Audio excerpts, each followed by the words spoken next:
Hi everyone, this is a quick section added in to meet the new RBT 2.0 task list. Starting in November 2019, a new task list went into effect that added 3 new sections that are required in the 40-hour training. If any of you are taking the course plan to sit for the RBT exam starting on November 1st, this section is a requirement. The 3 sections that were added are Task C11, implementing shaping procedures, Task C12, implement token economy procedures, and an ethics change, E2, actively seek clinical direction from a supervisor in a timely manner. I'll give you guys a quick overview of these 3 sections here.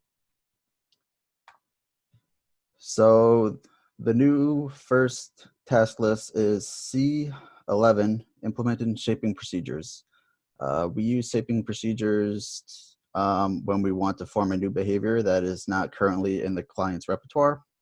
We do this by reinforcing approximations of the behavior we want to get in as a new end product.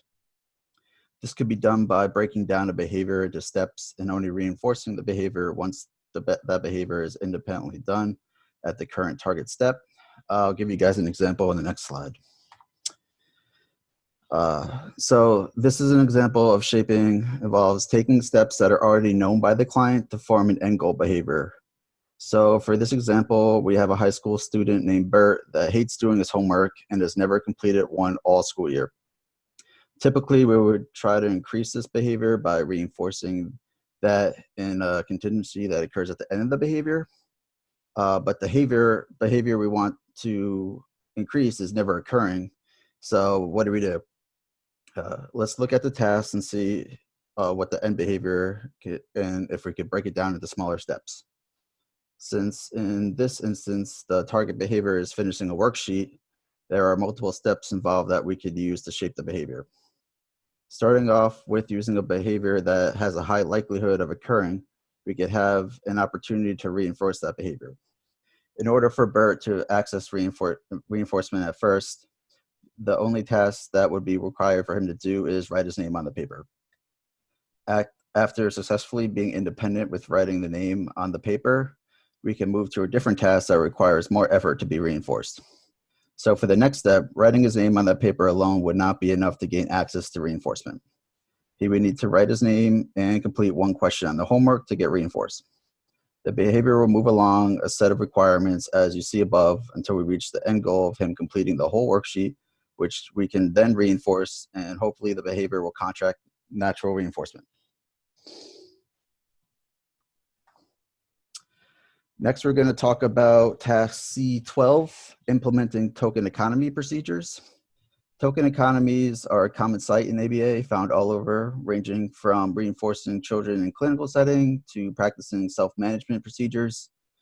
Token economies are easy to set up and require 3 basic requirements: the tokens, backup reinforcers, and a specified target behavior in which to reinforce.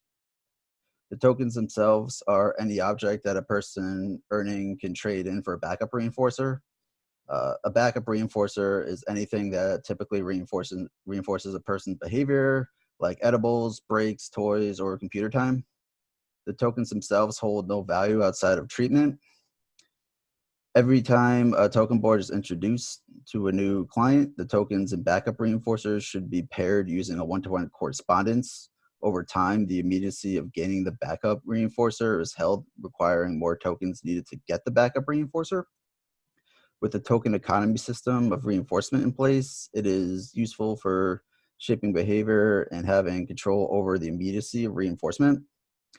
So if a client is reinforced by playing outside normally, it would be more appropriate to deliver a token after a target behavior and earn 5 tokens before going outside than bring the client outside every time they display a behavior that is targeted for increase.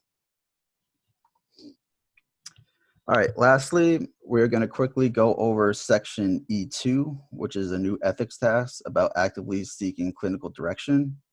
As future RBTs, you will be providing direct services to clients under the direction of a supervisor that holds a BCABA, BCBA, or BCBAD credential.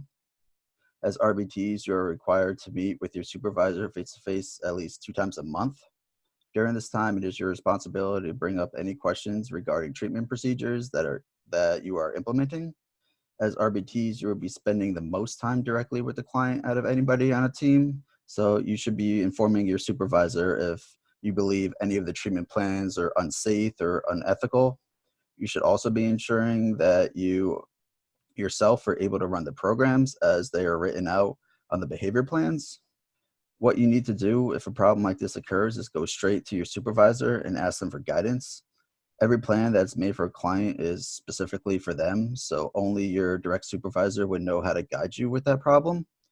I see a lot of people looking at what other RBTs are doing or looking up similar problems online when they get stuck on what to do. No, you should be seeking out direction from your supervisor right away.